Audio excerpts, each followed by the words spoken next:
It's time for the Rick Smith Show.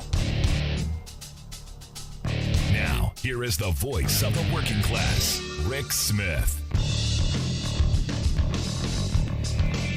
And welcome, brothers, sisters, working class heroes. This is the Rick Smith Show. Thanks so much for being here today on the big program. Lots to get to, lots to talk about. Want to start off with an email I got from Andrea. Andrea, not thrilled with me and a comment I made, again, taken in a very small line. She's not thrilled with. She said that my opening comment on my 1016 show, stupid comment, Rick. She says, stop lumping all Americans together and shout out, we all want a circus. You are talking about maggots, not the majority of us. She says it's lazy to lump all Americans together and talk to me and millions of Americans like that as though we all vote for want Dumpity to be our Hitler. WTF. She points out 81 million people voted for no circus Biden. And she said, haven't you noticed how divided we are in this country? Not one of these, at least 81 million, wanted that circus you claim we all want. Be more discerning and thoughtful in your words, Rick. Your comment sucks. There's that word again. Sucks. Look, what this was in response to is I was talking about evidently we want to live in a society of crazy. We want the spectacle that we see because it's what's being fed to us and what the corporate media thinks we want. It keeps selling. People keep consuming it. And I said, we want the show. We seem to want this circus. And what I said was, and this is the part that's missing in this, if the collective, if we want to change this, the collective, us, the 81 million that voted for no circus that Andrea pointed out, and a good portion of the other side that voted for Trump, maybe we want different. And I said, clearly, some of us don't want this. It's very clear in saying that. And I talked about Harris and her plans that aren't getting reported on because that's not sexy. It's not what sells. It doesn't bleed, so it doesn't lead. And I was simply making the point that if we want better, we've got to demand better. And we got to turn off the Trump, and we got to turn off the crazy, and we've got to ignore the fives. We keep giving them hits. We keep giving, and where this came out of is I had a friend who, calls me every time Trump's on the news going, why is he getting so much airtime? I go, because you're watching. Turn out. Tune out. Go somewhere else. Do something else. Ignore the Trump. It's not getting any better. Look, the crazy doesn't get any better. And this idea that now I've got this person angry at me because she believes I'm lumping her in with the crazies. Clearly, I am not. But the more we talk about Trump as a collective, and we do this here as part of the program to go, maybe we should be looking at some of the better stuff.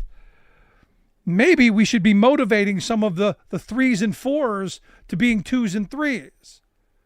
My idea is attempting to be somewhat persuasive in pointing out the fact that Trump was a bad president. His policies were bad for us. He may have been entertaining, and I'll be quite honest, I find him entertaining. Destructive, I think bad for democracy, bad for working people, bad for humanity, bad, but in a kind of train wreck entertainment, yeah. Because you don't know what kind of crazy is going to come out of his mouth. Now, this is where the people who are the threes and the fours who are on the fence of maybe I vote for him, maybe I don't, or, I'm going to vote for him because, I'm not really that strong one way or the other. Why talking to them is important. Do I believe there's a lot of them? I don't think so. I think at this point we're in our camps, and as Andrea points out, we are divided. But I wish we weren't. And this is where I'm attempting to be aspirational. I'm attempting to say, good policy ideas, a good direction to make lives better, if that's what we want, might be what we get. Now, look, I understand. I'm not naive enough to believe that, give the people what they want. If they want something better, you're going to get better. I understand the media mentality of Trump is a gold mine of train wreck politic. But the fact that he wasn't voted down soundly speaks volumes of us as the collective, not you as the individual, as part of us. As a nation, what the world sees is us, the United States of America, unfortunately divided, unfortunately pitted against each other. And the weird thing is I do believe red hat, blue hat, yellow hat, pink hat, I believe we all want basically the same thing. Good jobs, safe neighborhoods, excellent educational opportunity, quality health care, all of those things I believe we want. The question is, how do we get there? And is our hatred of others and our hatred of ourselves, is that standing in our way?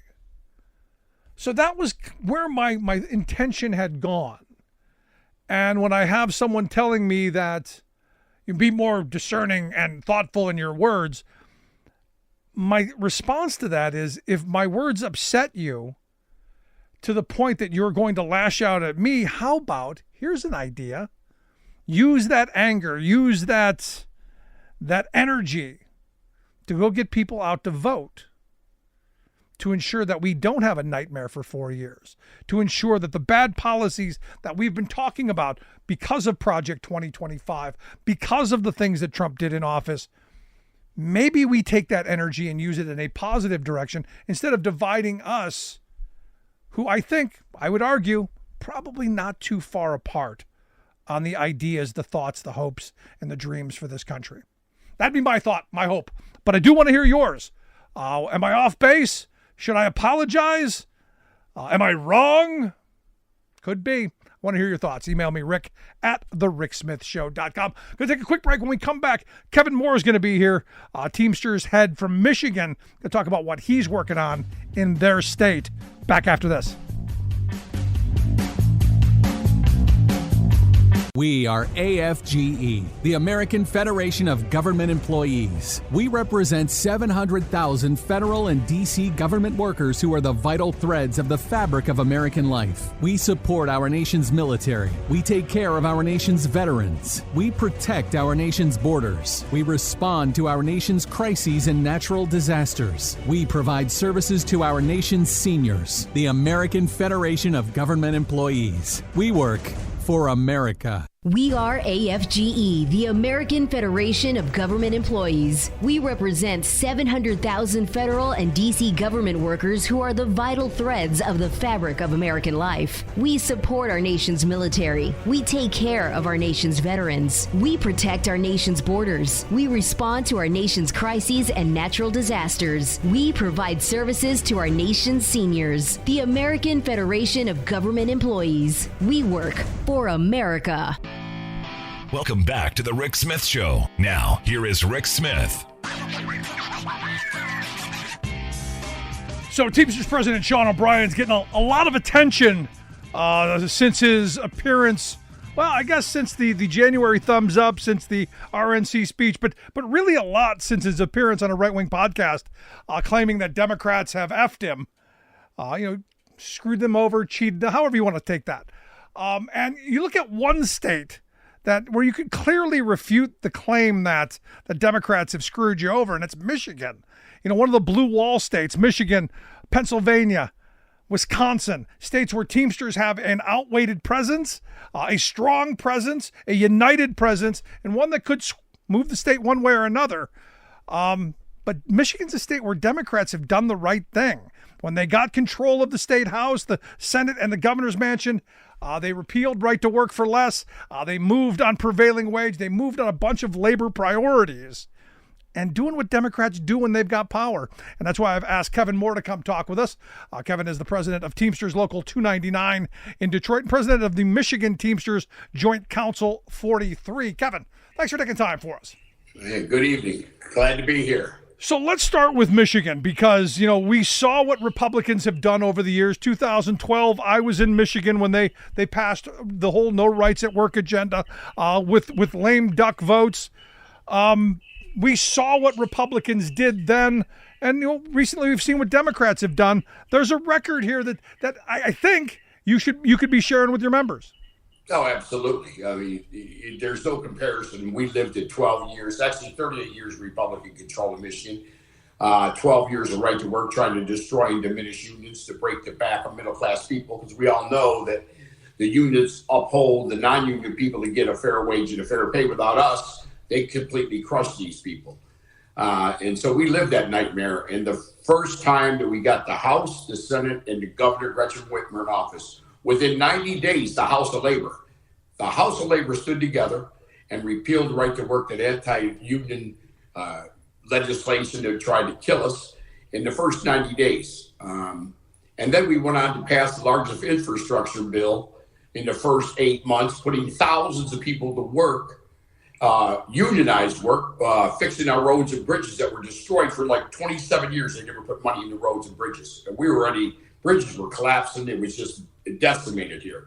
As you see, if you come through town now, there's orange cones everywhere because roads and bridges were destroyed across this state. We have done things for schools and for our church. Our teachers. Our teachers are educating our children.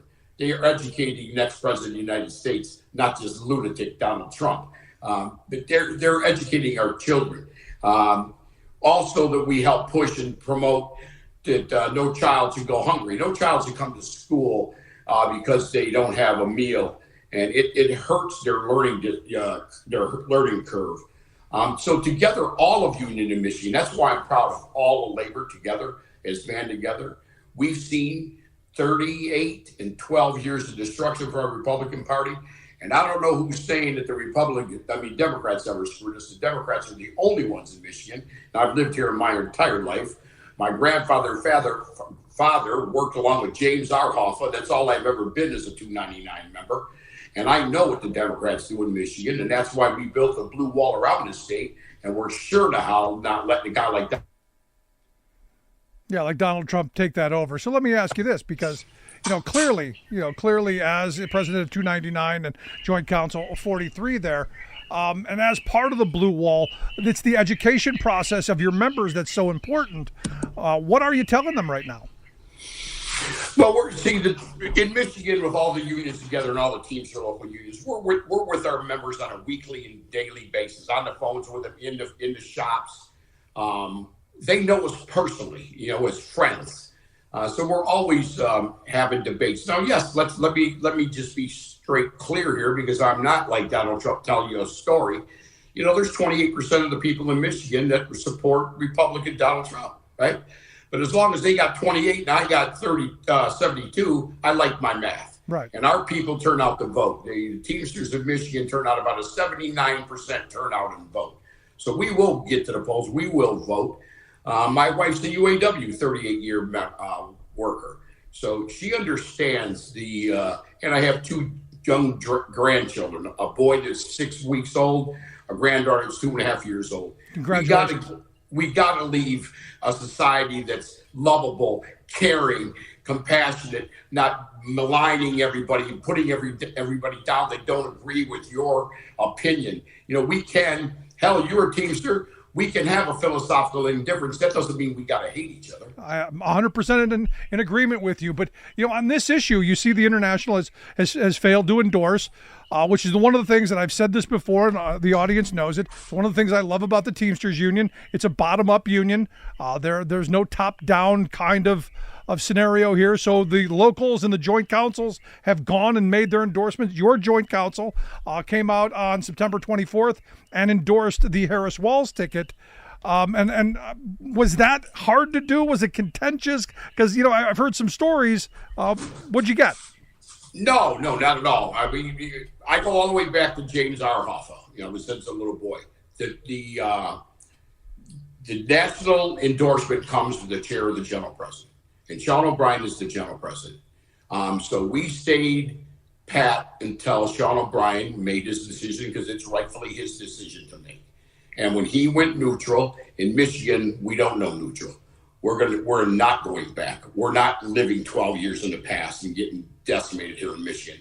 So every union together, the House of Labor in Michigan is together pushing forward to make sure that we do not go back to all this hatred, visceral, trying to destroy workers and families and create racial divides. And it's just an absolute nightmare. In Michigan, we're not going to allow that. See, one of my problems, and I'm gonna dive into some inside baseball politic here. One of the problems that I had with Sean O'Brien speaking at the RNC was that it normalized just how bad the Trump years were. And you lived through it. I lived through it. I know Teamsters across this country who lived through how bad it was. Can you walk me back through those 4 years? And how bad was it for you and your members to have a Trump NLRB, to have a Trump labor secretary who's a corporate lawyer, to have a Trump labor department that was decidedly anti-union? Can you walk me through what that was like? Well, it was a nightmare. And just look what he did, giving tax incentives to the companies to ship our jobs overseas. You know, we lost 10,000 jobs right out the gate with Donald Trump incentivizing corporations to take our jobs out of Michigan overseas. So when you start doing manufacturing and transportation and warehousing and travel, you know, our state is a very diverse state. And so every chip you send overseas, there's 10 or 15 more jobs lost. He doesn't care. It's all about getting paid and decimating people. We went through COVID, all the way through COVID. The guy said it was a Chinese flu. Then he said drink bleach. It was a nationwide disaster. People were dying, and he faced to realize it, faced to look at it, because Donald Trump can't be wrong. To this day, he can't be wrong. He still thinks that he won the last election. The guy is mentally deranged. Yeah, no, but and he just kept on putting a pedal on Michigan, trying to destroy middle-class jobs. He wants to destroy unions because then he knows that he owns us. And exactly, and that's my point exactly. So is that the message to your members, or are you also saying, look, you know, Joe Biden has been the most pro-labor president of my lifetime. I can say that without question. You know, his NLRB appointment has been fantastic. The Department of Labor has been fantastic. The Federal Trade Commission, the trade representatives, all down the list. The people who are in Biden's cabinet and administration are decidedly on the side of working people. So for me, it's not just about Joe Biden and ultimately now Kamala Harris and Tim Walz, but it's about the whole slew that comes along with it compared to what we saw under Donald Trump, which were all corporate lawyers and anti-union acts. Everything they could do to break the back of middle-class people. They say they care about middle-class people. They don't give a damn about middle-class people. We forget about this, and I don't know if your pension fund in the East was in bad shape, and the Central States pension, where I come from, was ready to go defunct. And every president under the old administration, the Hoff administration, from president after president, we asked for us to get some relief. Because it's not an entitlement. It's 30 and 40 years of hard work. And everybody stubbed their nose at us, hoping that, and especially Donald Trump, because he knew it would just break their back and put them make them broken poor. And the only person who brought it before us was Joe Biden. But everybody forgets that Kamala Harris was the woman that walked into the Senate, walked up to that podium and hit that gavel and saved over 4 million people's pension. That's the retirement of long and hard work. And people forget that, right? And even some of my own members, which I don't understand it, right? They're short-sightedness, right? They have a 37-year pension. It was inches away from being ripped without underneath your feet. And this woman gets up and bangs the gavel and saves your retirement so you could have Social Security and your pension. And it's like today, it's like, oh, well, I just don't understand it. No, the reality is, you know, my grandfather retired with a Central States pension, lived his life with the dignity of having a pension. My grandmother was a UFCW member in Cleveland, retired with the dignity of a secure union pension. And I want that for friends of mine who I know when I worked in Cleveland in Local 407, that they're going to retire and have that pension. And it's Joe Biden who did it. There's all the talk, there's all the words, there's all the tweets, but the actions, I don't care if Joe Biden can deliver a line, he delivered the pensions. Absolutely, without a doubt. And, you know, Joe Biden said it right to our face. He said, I promise you. I was in the room when he said, I apologized. I wasn't the commander in chief when President Obama promised we'd get the pension fixed. They went to affordable health care first. Then we lost control of the Congress, and we never got back to the pension. But Joe Biden never forgot that. And neither is Kamala Harris, because she sure the hell went up there and decided the deciding voter. We wouldn't be sitting here talking about my Central States pension. So let me change the conversation here a bit, because we know how bad Donald Trump was. We lived through those 4 years. How good's Kamala Harris and Tim Walz going to be? I got to tell you, I love Tim Walz. I love everything about the guy. A guy who, was a track coach to pay off school lunch debt, and then became governor and ended, gave everybody school lunches. That's the kind of leader I want. That's the kind of person that I want. And I think Kamala Harris taking on big corporations while she was attorney general in California gives me hope that there's somebody going to be fighting for the little guy, that being me. Now, she's got the moxie, and so does he. I mean, he's a military vet like my whole family. He went in and served 24 years, put the uniform on. That's commendable. Kamala Harris has been fighting transnational gangs and drug dealers, and they talk about the border. Here's a beautiful thing. They talk about the border. She's been prosecuting people for her whole career for the border issues. Donald Trump says that he was going to fix the wall his first term. You know what he did? He built 500 miles of wall and turned his back and walked away, right? There was negotiated the best bipartisan, and I wish Donald Trump could listen to this. Maybe he's smart enough to listen to this program, that it was a bipartisan bill passed to secure the borders, put more agents on there, bring screening to stop the fentanyl. And that selfish little no-good dog called his little right-wing puppies, and they pulled the bill from the floor.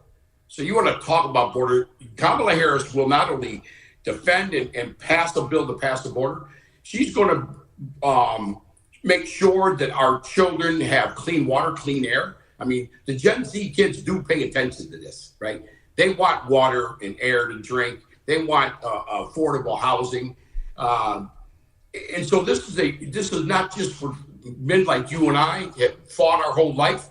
We got to take care of the younger men and women that are coming behind us. No, I say right? all the time, Kevin. I want to leave something for my children worth inheriting. I don't want to leave them nothing but chaos.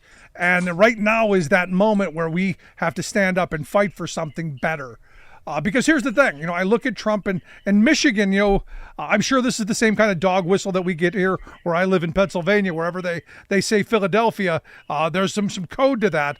But I'm sure you saw the quote of Donald Trump saying, well, if you want the entire country to look like Detroit, vote for Kamala Harris. Well, if anybody spent the last 2 hours or 3 hours or 2 days in Detroit, you would see that we're light years away from where you were 15 years ago when he's talking his garbage. Detroit is a vibrant community with more restaurants and hotels and businesses thriving up. African-American, Latino, white, black businesses starting up in Detroit. I mean, this is a vibrant town. And we finally got a football team. So don't listen to Donald Trump's rhetoric. But how do you come to Detroit? And you've been doing this a long time. You've got a lot of common sense. How do you come to a city and stand with Chamber of Commerce and put down and malign the city and the people, which means the African-American base, the Latino base, the Arab base, white base? You put us all down like we're living in a bunch of murdering, thugging city, and then expect them to vote for you. I mean, the guy's a delusional, deranged human being. So I'm assuming that this is the conversation you're having at the workplace gates and in the parking lots and in the meetings that you guys are holding with members, because ultimately what unions do is educate, inoculate, and mobilize. So, are you telling me you're out there doing that and making sure that Michigan doesn't go crazy this time around?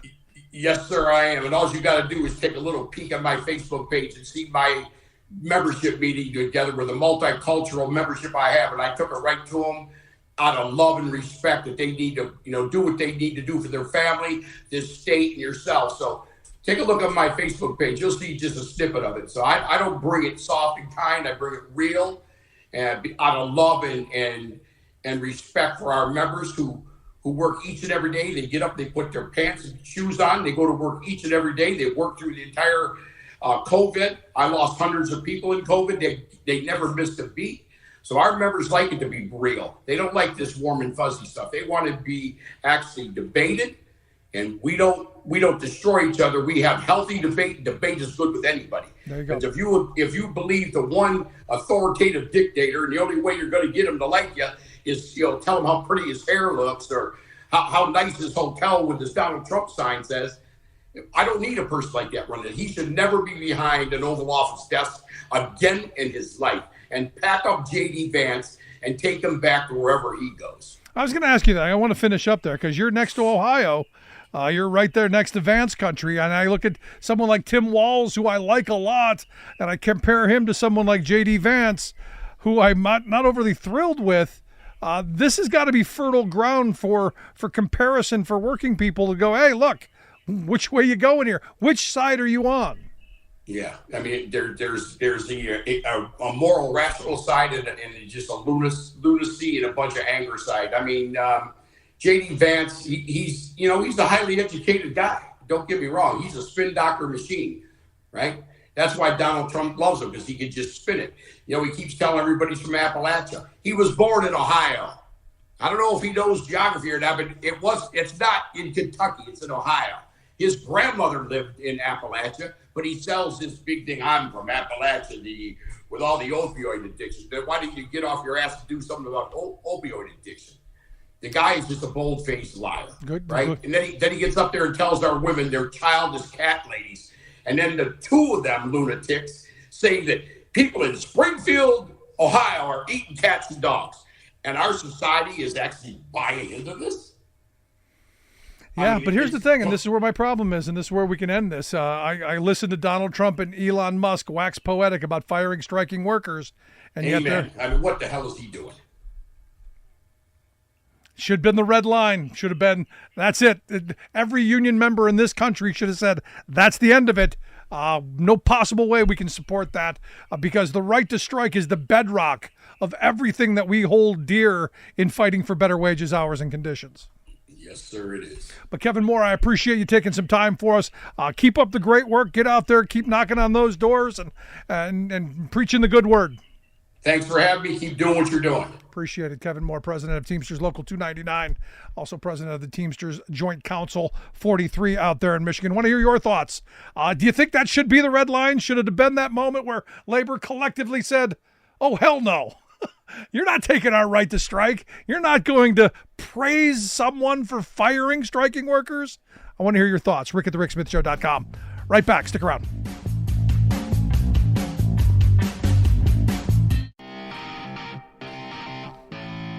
Welcome back to the Rick Smith Show. Now, here is Rick Smith. So I love the stories that are coming out of our corporate-controlled mainstream media, like Politico or The Hill, some of those rags, talking about, how do union members feel this election cycle? And look, my union, the Teamsters Union, has given them a lot of fodder, a lot of fertile ground to create division. And I thought, maybe we should talk to somebody who's literally on the ground, knocking on doors, pressing the flesh, kissing babies, doing all of that stuff. That's why I've asked Dian Roy Smith to come talk with us. She's a member of AFSCME Local 1981 in Harrisburg, District Council 13. She works for the state of Pennsylvania, but on her free time, out there knocking on the doors and, like I said, shaking hands and kissing babies. Dian, thanks for taking time for us. Thank you for inviting me. So, we see this narrative being played out in the media that there's this great divide, that, labor is split down the middle and, that Trump's got a shot of getting labor support and, because they need to create this horse race. So I figured, I asked somebody who's out there knocking on the doors, what are you finding? I'm finding that the doors that I've been knocking on are very strong Harris supporters, and they're concerned about their pensions, their like, for example, there was a gentleman that I was talking to. He was concerned about his overtime. And he called me and he was complaining that he wasn't getting enough overtime, and his family, relies on that income to come in. And I explained to him, I said, you realize you're a strong supporter of Trump. If you go that direction, you'll never see a dime of overtime because he doesn't like overtime. So he just so happened to see a clip where Trump did say that. And then I told him also, you need to read Project 2025 and understand what it means and what he's planning to do going forward. Yeah. So he comes back to me later on and he says to me, he says, you know, you're right. This is going to affect us and it's going to affect us deeply. So if I want to maintain that additional income to put my kids through school or anything like that, then I do need to vote and for a person that's going to help me do that. And look, as a union member, Diane, the reality is if you've read Project 2025, it is I would argue one of the maybe not the final blow, but one of the final blows to collective bargaining and the ability of workers to form and join unions for better wages, hours, conditions. And look, they're very honest about it. They're open about it. And it's right there in writing for every union member to see. So for me, the reality of a union member voting for Trump and ultimately Project 2025 is kind of insane. It is. It truly is, because I know for myself, I'm planning to retire probably in the next 2 years. And I have several other coworkers that are planning to retire as well. One of our major concerns is our pension. And like, are we going to get paid for all the years that we put in with our union paid job?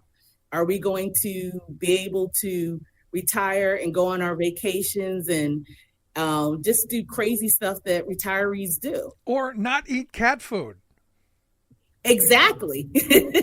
Yes. Or be able to buy just an egg just to see what that tastes like for. No, but this is the reality that I think a lot of people, because sadly we're in an environment where a lot of workers, thanks to Reagan era policies, thanks to trickle down economics, thanks to the business roundtable destroying defined benefit pensions and giving us these wonderful defined contribution plans that were supposed to make us all millionaires.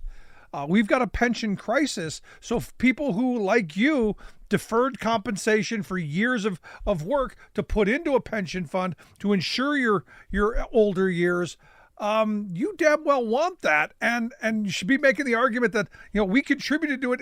It's ours. We should be getting it. But I look at someone like Trump, who had a chance during his presidency to backstop union pensions in the multi-employer system and refused to. It was Joe Biden who actually did it. That's correct. And besides that, what would Trump know how to live on one paycheck for a four family household? What would he know? He never had to go out and get a loan to pay for this or pay for that or work 2 or 3 jobs. It was given to him. So what would he know about the working person? So when you're out on the doors and you're talking to people, because look, I've had some union members tell me, Donald Trump's giving up, millions of dollars to be president, and that's why I'm voting for him, because he's sacrificing. What do you say to someone who throws that out at you? The millions of dollars, if he had millions of dollars, one, he wouldn't be running for president. If he had billions of dollars, he wouldn't be running for president. What he does is he plays the tomfoolery thing of, hey, I might be getting indicted, so I'm going to need some funding to get me out of jail. So that person that says, hey, I heard this on, it was someone who was on the news and they were talking about it, and I like how they broke it down. That person who's complaining about the cost of food, they will spend their last dime, spend everything in their savings to make sure Donald Trump does not go to jail, or make sure Donald Trump has whatever he needs to get out of trouble. And then they complain about how much everything costs. Had they had saved that money and went for a candidate that's not trying to gouge them at their pocket, they would be able to buy whatever they need and go forth on and do things that they needed in their life. Yeah, well, look, the tax cuts that he's talking about will be a giant inflation bomb. You give out the kind of money that he's talking about, and it's going to create the kind of inflation that they claim is happening. And for the reason it's happening right now, I've argued from the start of this inflation that it's mostly corporate greed. It's the fact that you're still willing to buy it, and they're still willing to gouge you out of it. And if you weren't still buying it, the prices wouldn't still be high. So maybe inflation isn't high enough because we're still buying their stuff. But the line that I thought interesting is if Trump's a billionaire, why does he need my $3? Exactly. Why does he need my money? Why does when he's in trouble, why can't he just go to his account, write a check? Or no, I wouldn't trust his checks, but why doesn't he just go to his account and transfer the cash to pay it off? He's constantly asking for more money and more money, even down to the wall. I hear people when I go to door talk about, oh, he's going to get that wall built this time. And I'm like, don't you recall the last time he said that he was going to attempt or try to build that wall? He took that money and he put it in his pocket, and his buddy went to jail for it. Yeah. So and Mexico was going to pay for it. Yeah. Yeah.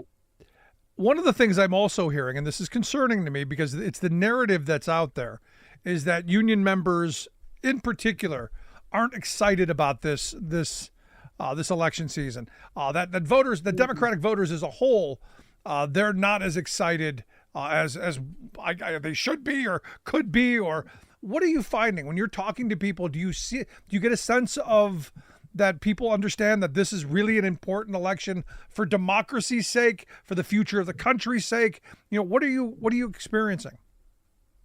I would say a lot of people are getting it and they understand the importance of it.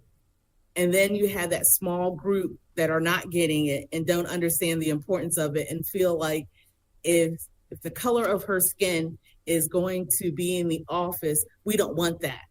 They're voting on basically what I call vanity.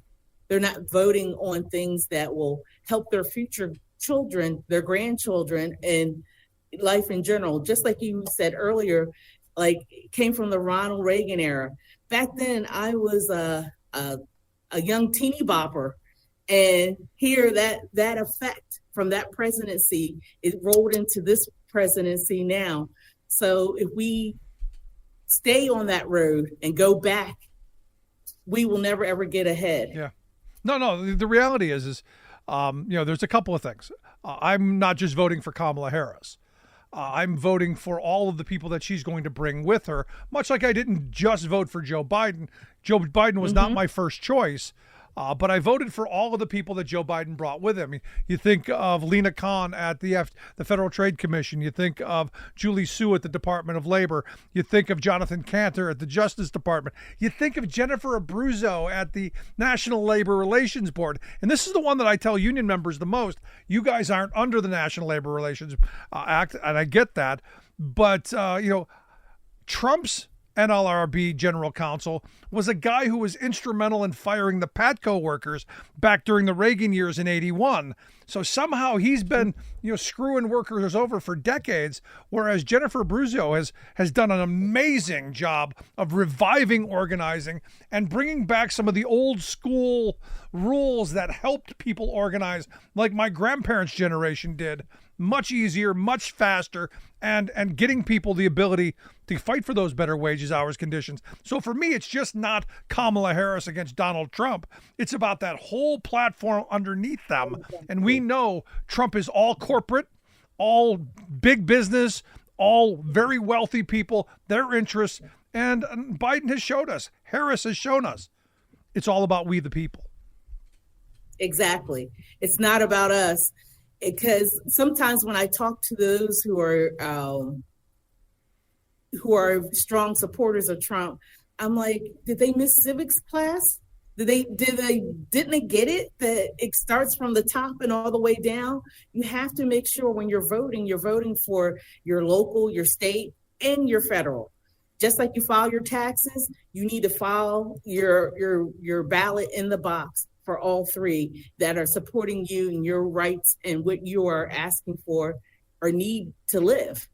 Yeah, I got to tell you, it's amazing to me that, in this day and age, especially after 4 years of witnessing what Trump did to organized labor, and maybe this is the fault of organized labor for not educating their members enough during that period, but all of the horrible decisions that came out during his tenure, the fact that he appointed the people to the Supreme Court, nominated the people to the Supreme Court who gave us Janus, who made the entire country a no rights at work environment for public sector workers. That to me that should be a disqualifier right from the start. I mean, if I'm you, I'm an AFSCME member, and I'm knocking on an AFSCME member's door, I'm going, Janus, man, made us weaker, took money out of our ability to fight for better wages, hours, conditions. This should be a non-starter, should be end of conversation. Well, a lot of the people that we knock on doors are new members. They're brand new. They're just getting into the workforce and don't understand what is a union and what we can do for you. And sometimes I have to go back in my history and explain to them.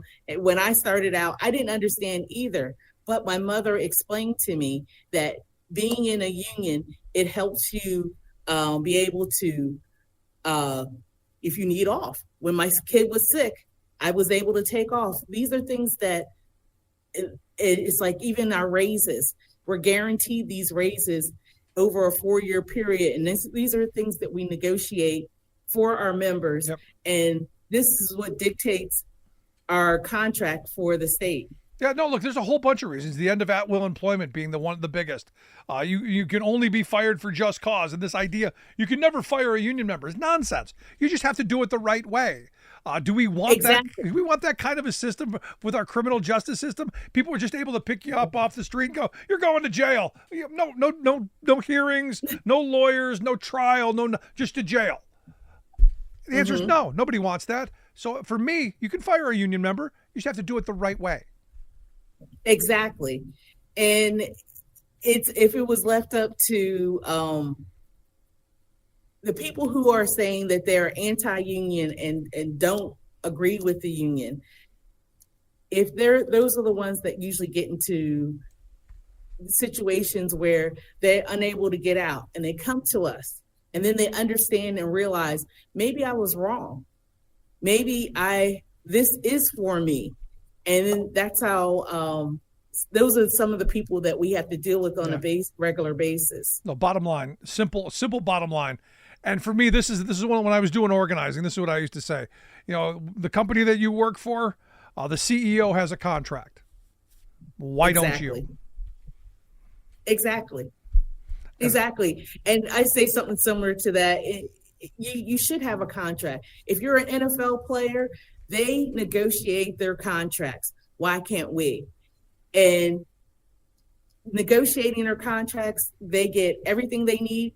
Then why can't we do the same? I am right there with you. Diane, I appreciate the work that you're doing. I don't want to keep you any longer from getting out on those doors and shaking hands and kissing babies and doing all that stuff. Give me one ray of hope. Give me a story that's going to give me hope that come November, we're heading in the right direction. Oh, there's so many stories. One of my stories is I've come across this a lot is white males, fathers who are concerned about their daughters' rights, having babies. And if they cannot conceive on their own, they want their daughters to have that option that they can go to alternative measures to conceive babies. If their daughter's life is in danger or they have that right to do alternative measures to possibly, if they have to, abort the baby. When Trump said that after the 9th month, we'll decide what we'll do, I asked a Republican person, and I said, well, if the baby's healthy and the baby is born and it's in the world, what are you going to do? Are you going to step up and take that baby home with you? And the guy couldn't answer, and he gave me a Trump spinaroo. Yeah. And I kept asking him, and he couldn't answer. And then finally he said, I guess I can take the baby home. And so that means that what are we going to do with all these children that don't have a place? No, the one that gets me is they believe that, I was just telling my wife's in the Harrisburg Hospital right now, and the last time we were there, she was giving birth to our son. And I was telling my mother-in-law, the story of getting there. My wife woke me up at midnight. We were at Harrisburg Hospital having the baby by 1:15. And that's a trek. And I said, so if I understand Trump right, at 1:13, the doctor, before the birth happens, the doctor looked up and said, "Which way we going with this?" And we could have aborted right there, and because that's what they want us to believe. That exactly. You can flip a coin right then, or right after. You got that 5-minute rule. Which is just insane. Now, look, personally, I'm not for or against abortion. I'm pro-safety. I want my daughters to be safe. I want them to come home. And I don't want them to have to do what my mother's, their grandmother's generation had to endure, which were friends who had botched abortions and ended up dying because they could get no care because then it would have been revealed they had it. So for me, I am 100% pro-safety. It should be safe and legal, and this should be, as you pointed out, an extremely important issue to old white guys like me. Yeah. There you go. Diane, really great talking with you. I appreciate the time. Great stuff. All righty. Thank you. Diane Roy Smith, member of AFSCME Local 1981, District Council 13 here in Pennsylvania. I want to hear your thoughts. Something she said resonate? Are my union brothers and sisters out there going, nodding their head along like I was? Because I don't think there's the divide that they're pitching to us. But email me, rick@thericksmithshow.com. Quick break. Right back.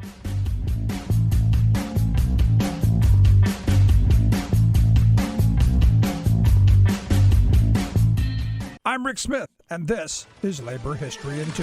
On this day in labor history, the year was 1945. That was the day that Paul Robeson received the Spingarn Medal from the NAACP. The award was given annually to the African American with the highest achievement. Robeson certainly fit that criteria. He was born in Princeton, New Jersey. He attended Rutgers University, where he was an athletic standout and valedictorian. He earned his law degree from Columbia. He was a successful singer, as well as stage and film actor. He was also an internationally recognized star, with singing engagements all around the world. Robeson strongly supported labor and working people. He was also an outspoken critic of U.S. colonialism. His stand for social justice made him a target of Senator Joe McCarthy during the hysteria of the Cold War Red Scare. Because of his alleged communist ties, in 1950, Robeson's passport was revoked. It took him 8 years to get it reissued. During that time, he could not travel abroad to perform. The International Union of Mine, Mill, and Smelter Workers invited Robeson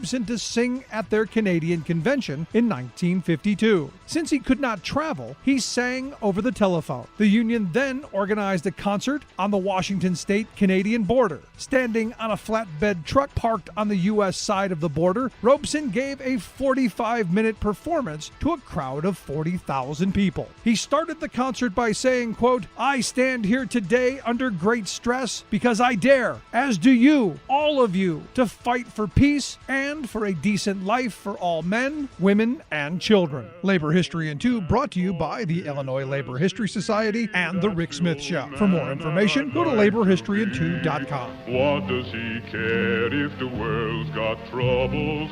What does he care if the land ain't free? Welcome back to The Rick Smith Show. Now, here is Rick Smith. I gotta tell you, I'm happy to hear from Diane that out on the doors, talking to actual people, not what we're getting from the mainstream media, not what we're getting, shoved down our throat, but from people who are actually out there, doing the work. The people who are actually seeing people face to face. That it's not the doom and gloom that, because understand, bad news sells. If it bleeds, it leads. That's where we are. It's pretty simple. Real quick quiz. What do Boeing, T-Mobile, Tesla, Amazon, Walmart, Bank of America, and ExxonMobil all have in common. I'm not going to wait you wait long. None of them paid anywhere near the minimum 21% corporate tax rate for the first 5 years of the Trump tax scam. In fact, I guess the other question is, what do Boeing, T-Mobile, and Tesla all have in common? Well, they all got tax refunds. They got refunds. Now, these are companies that are billions of dollars in revenue. Billions. A whole lot more than the $40 or $50 or $60 or $70,000 that the average person makes in this country. They got a refund. And most people I know who work for a living got very little. And this is one of those things where you go, which side are you on? You on the side of corporate America, who's making money hand over fist, but with legions of corporate lawyers and tax attorneys and tax avoidance lawyers out there looking for every loophole and lobbying for every loophole, and oh, by the way, getting a president elected to give them more loopholes and lower their tax rate even further? Or do we want to have a fair, sane, rational tax code that benefits us? Understand, taxes, price of admission into the country. You want to be part of the society, you got to pay to get in. That's simple. And you go back to the good old days of the good socialist president Dwight David Eisenhower. 56% was the corporate tax rate. Choke on that for a second, corporate America.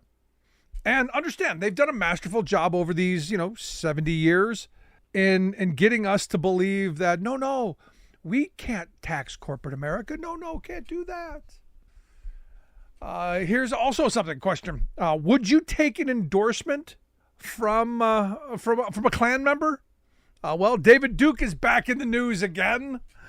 David Duke, the former Klan member, former anti-Semitic white supremacist. Well, he has come out and he has endorsed Jill Stein. I didn't know he had a radio show, but he's carefully considered what's good for white people, for Europeans, and he's decided Jill Stein. You got to think, she's not thrilled.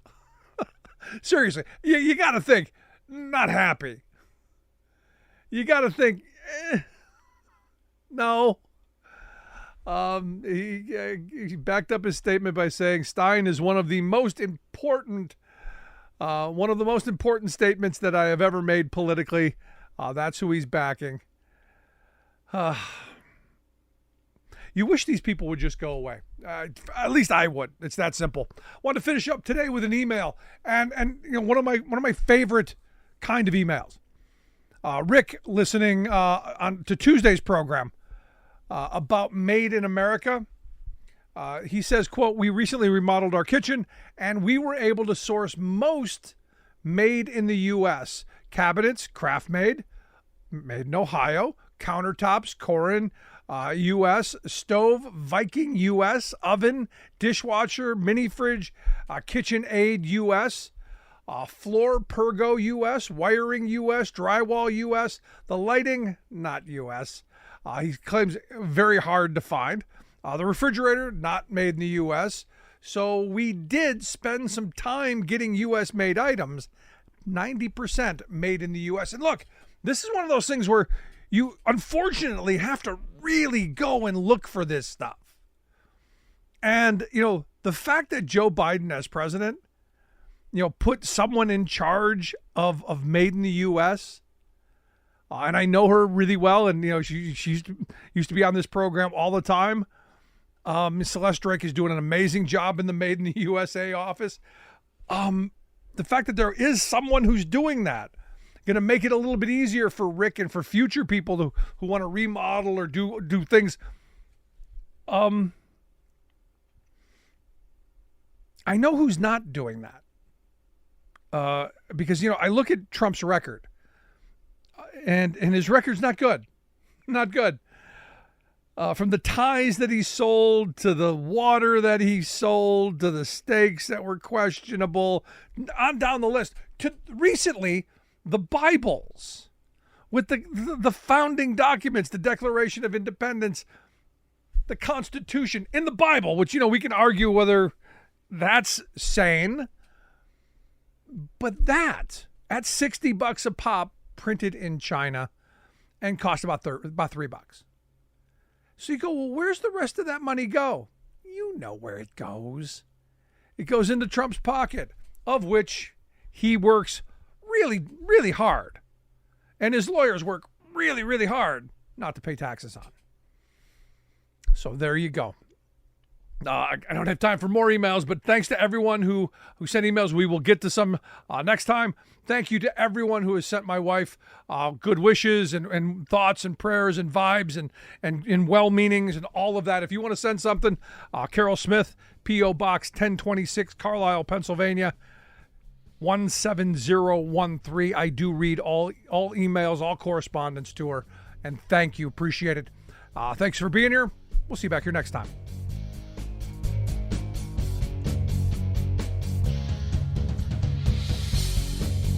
You've been listening to The Rick Smith Show.